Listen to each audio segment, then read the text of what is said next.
इसमें practical work में जो बीए थर्ड ईयर था उसमें मैंने आपको जानकारी दी थी लेसन प्लान के बारे में। जो टीचिंग वाला है 200 नंबर का, उसके बारे में बताई कि 1 मंथ के लिए आपको टीचिंग करनी होगी। इसी में एक सेकंड है इसमें कि क्या है कि प्रोफेशनल डेवलपमेंट है इसमें, क्या कैसे आप फाइल बनाएंगे। तो ये बीएड फर्स्ट सेमेस्टर, ये चारों सेमेस्टर में आपका किसी में कहीं योगा के बारे में बताना है, कहीं म्यूज़िक है, कहीं फिज़िकल एजुकेशन है,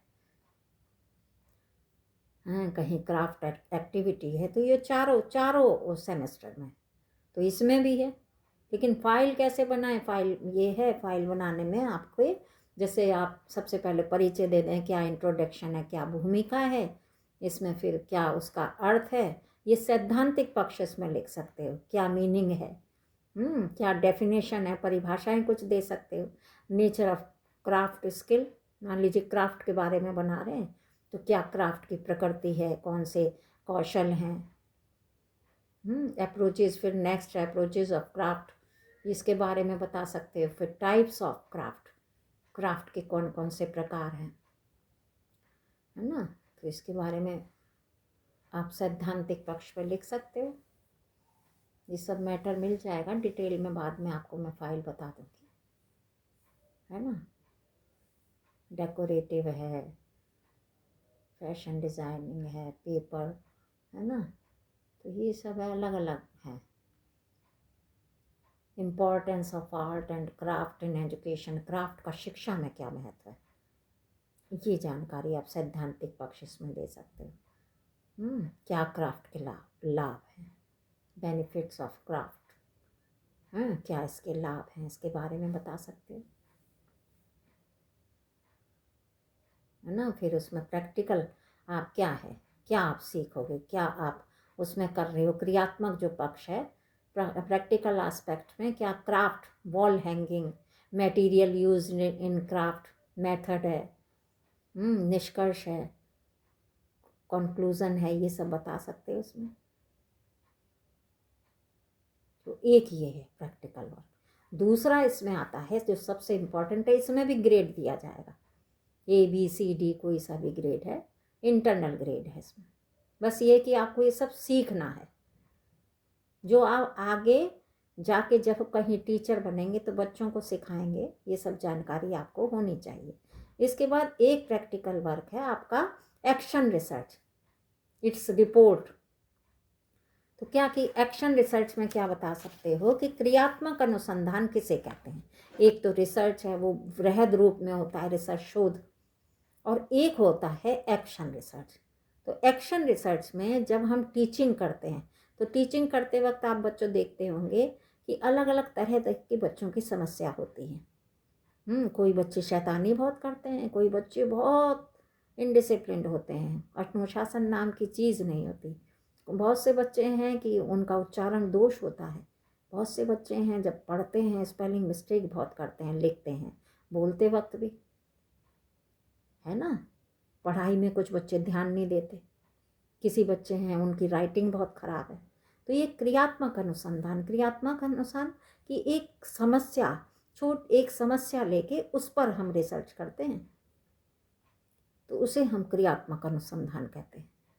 तो इसमें भी ग्रेड है, लेकिन ये हमें जानना बहुत ज़रूरी है। जब हमने टीचिंग करी, 1 महीने देखा, हमने देखा कि वो बच्चा जो है उसका पढ़ाई में ध्यान क्यों नहीं है, अब हम उस पर रिसर्च करें, है ना। उस समस्या को लिखें, कहीं परिकल्पना है, कहीं उसके उपाय हैं, कहीं निष्कर्ष है, ये कारण क्यों है।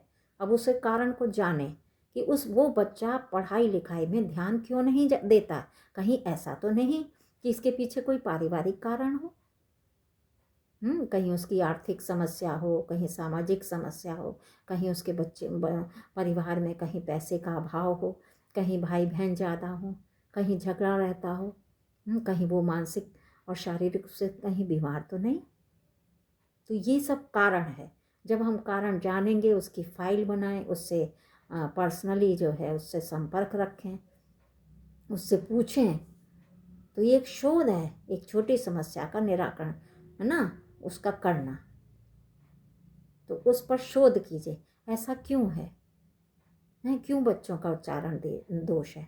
कहीं ऐसा तो नहीं कि बच्चों के उस पर कहीं जन्म से ध्यान नहीं दिया जाता, उच्चारण पर, है ना, ध्यान नहीं दिया गया, परिवार में नहीं दिया, है ना, पारिवारिक उच्चारण दोष हो, है ना, परिवार से सीखा हो, फिर जब वो पढ़ रहा है तो शुरू से क्लास से, जब से उसने एडमिशन लिया है नर्सरी से, फिर वो सेकंड में आया, थर्ड में आया, आज आपके पास आ गया 9th-10th में, तब तक भी उच्चारण दोष कर रहा है, तब तक भी आपकी उसकी स्पेलिंग मिस्टेक है। क्यों? क्योंकि उस पर किसी टीचर ने कभी जीवन में ध्यान नहीं दिया। तो उसके लिए सबसे बड़ी बात है कि आपको ध्यान कैसे देना है कि जितने भी बच्चे हैं आपके जो आगे बैठे हैं, पहले तो कद वाइज बच्चों को बैठाइए, और आगे जो बच्चे बैठे हैं पीछे तक की सीट पर आपको ये ध्यान देना है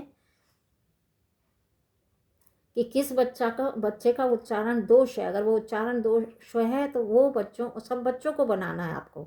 यदि उच्चारण उसका दोष है तो वो क्यों है, उसका कारण जानिए, है ना, उसके लिए उपाय कीजिए, उसको ठीक कीजिए, उससे पर्सनल कांटेक्ट, उसकी फाइल बनाइए, है ना।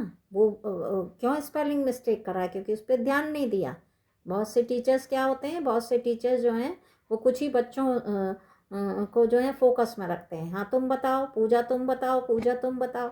अब पूजा तो बताती रहेगी, लेकिन जो बच्चे और कमज़ोर हैं, जिनमें इतनी कमियां हैं, क्या आपका ये दायित्व नहीं? आप अच्छे टीचर तभी कहलाए जाएंगे ना जब आप सभी टीचर्स को देखें, सबसे पढ़वाइए। वर्तनी अगर स्पेलिंग मिस्टेक है, बच्चे को रोक दीजिए, उसको पब्लिकली नहीं, क्लास में पब्लिकली मत कहिए, उसको फिर अपने पास बुलाओ, बेटा आप ये स्पेलिंग मिस्टेक है, क्या कभी ध्यान नहीं दिया? वो बच्चा बताएगा क्यों नहीं ध्यान दिया, फिर उसको देखिए, उसका उपाय कीजिए, वो बच्चा स्पेलिंग मिस्टेक करना बंद कर देगा। बहुत सौ का लेख खराब होता है, क्यों? क्योंकि शुरू से टीचर ने और फैमिली में कभी उस बच्चे पर ध्यान नहीं दिया। लेकिन आपका एक्शन रिसर्च क्या कहता है कि उस समस्या को लिख लीजिए कि लेख, कुछ बच्चों की समस्या है कि उनका लेख जो है वो स्वच्छ नहीं है, गंदा लेख होता है उसमें। तो उसमें क्या लिखेंगे, उसमें क्या करेंगे? Action research. एक्शन रिसर्च यही है कि उन बच्चों का लेख खराब क्यों है, क्या उसका कारण है, उस कारण को जानिए और उनका लेख सुधारिए। क्यों है? क्योंकि इसमें बच्चे का दोष नहीं है, दोष सबसे बड़ा है टीचर का। जिन टीचर्स ने उन्हें पढ़ाया, आज 8th क्लास में आपके पास आया तो भी इतना गंदा लिख रहा है, उसकी राइटिंग इतनी पुअर है, उसका कारण है कि कभी टीचर ने ध्यान नहीं दिया, है ना। तो टीचर को ध्यान देना चाहिए, प्रत्येक बच्चे का लेख सीधा, सुंदर, स्पष्ट होना चाहिए। सीधा लिखिए, समान अक्षर बनाएं, खूबसूरती से लिखें, बच्चों का लेख अच्छा होगा। पहले आप अपना अच्छा लेख बनाएं, फिर बच्चों को सिखाइए। फिर एक समस्या आती है, बड़े अनुशासनहीन होते हैं बच्चे।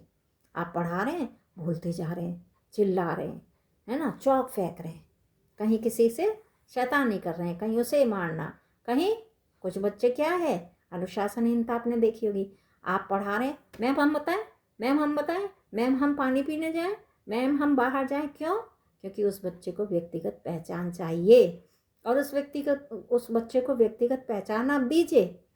अगर बहुत ज़्यादा अनुशासनहीन है, आप बच्चों को मॉनिटर बना दीजिए। उसे क्या करें, आप लीडर बना दें, ग्रुप लीडर बना दें। उससे क्या होगा कि जो बच्चा इतना अनुशासनहीन है, उसे आपने लीडर बना दिया तो वो खुद अनुशासन का पालन करेगा। तो क्या है भाई, तुम्हें देखो सब बच्चों को चुप रखना है बेटा, खुद अनुशासित हो जाएगा। और फिर भी यदि बच्चा अनुशासनहीन है तो फाइल बनाइए, जरूर कोई कारण निकलेगा, कोई फैमिली बैकग्राउंड ऐसा है, कोई सामाजिक ऐसा कारण है। तो इन सब पे रिसर्च करिए, क्यों बच्चा ऐसा है, क्यों अनुशासनहीन है ना। तो ये सब देखिए आप इसको। तो एक्शन रिसर्च में एक ये आप इसे, अगर अनुशासनहीनता की बात आ सकती है तो आती है तो ये आप देख सकते हैं। तो बहुत सी ऐसी समस्याएं हैं, ये जितनी भी समस्याएं हैं इन पर जो है एक्शन रिसर्च आपको करनी है। तो ये एक संक्षिप्त शोध होता है। रिसर्च तो वृहद रूप में पूरा रिसर्च आपको है ना, वो शोध है, वो रिसर्च है। लेकिन एक्शन रिसर्च में बच्चों की एक छोटी समस्या ले ली जाती है और उस पर फिर हम देखते हैं क्या उसके कारण है, क्या हम ऐसा उपाय कराएं, फिर सजेशन है, फिर निष्कर्ष है, ये सब इसमें एक्शन रिसर्च में दिया जाता है, लेकिन है बहुत रुचिकर। तो एक्शन रिसर्च से भी आप सीखेंगे और उसी से आप रिसर्च की ओर आगे बढ़ेंगे। तो ये ऐसे ही नहीं बना दिया है, लेकिन कब, जब आप 1 महीने की टीचिंग करेंगे तो तरह तरह के बच्चे मिलेंगे आपको। किसी की तो राइटिंग पुअर है, कोई शैतानी बहुत कर रहा है, कोई ध्यान ही नहीं देता है पढ़ाई में। तो इन सब चीज़ों के पीछे कारण बच्चा नहीं है, इन सब चीज़ों के पीछे पारिवारिक बैकग्राउंड है, इन सब चीज़ों के पीछे समाज, जो समुदाय है, जहाँ समुदाय में वो बच्चा रहता है, उसकी संगति है, उसका मानसिक है ना, शारीरिक, फिजिकल, ये सब उसकी हेल्थ है।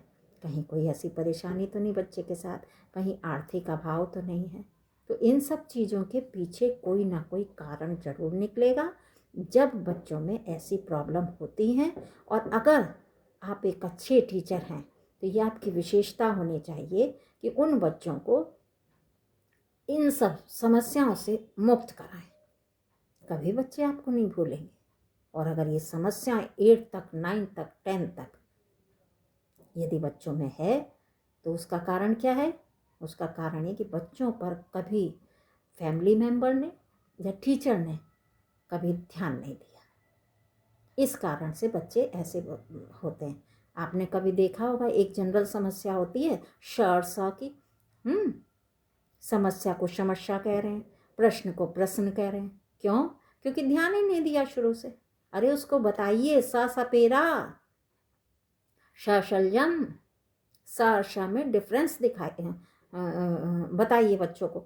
अभी तक बहुत बड़े बड़े लोग हैं, वो भी श को सा को श बोलते हैं। क्यों? क्योंकि ध्यान ही नहीं दिया ना। तो ये एक उच्चारण दोष है ना। तो ये सब बच्चों को बताइए। ये एक्शन रिसर्च बहुत कारगर साबित होगा। प्रत्येक बच्चे की कोई ना कोई समस्या जरूर होगी, तो उस समस्या का समाधान इसी क्रियात्मक अनुसंधान के द्वारा कीजिए। मुझे आशा है कि आपको एक्शन रिसर्च, क्रियात्मक अनुसंधान, जो प्रोफेशनल डेवलपमेंट और ये जो टीचिंग के बारे में 1 माह की टीचिंग है, बड़े डिटेल में मैंने आपको ये सब जानकारी दी है। बीएड 3rd सेमेस्टर का जो थ्योरी के 3 पेपर्स के बारे में, और जो प्रैक्टिकल है, प्रैक्टिकल के बारे में, कौन कौन सा प्रैक्टिकल वर्क है, कौन सी फाइल है, आपको बहुत अच्छी तरह से उसकी जानकारी प्राप्त हो गई होगी। वो बाद में समय मिलेगा तो हम उसकी फाइल भी आपको शेयर कर देंगे, उस पर वीडियो में डाल दूँगी। नेक्स्ट वीडियो में फिर हम मिलते हैं किसी एक नए टॉपिक के साथ। तब तक के लिए नमस्ते।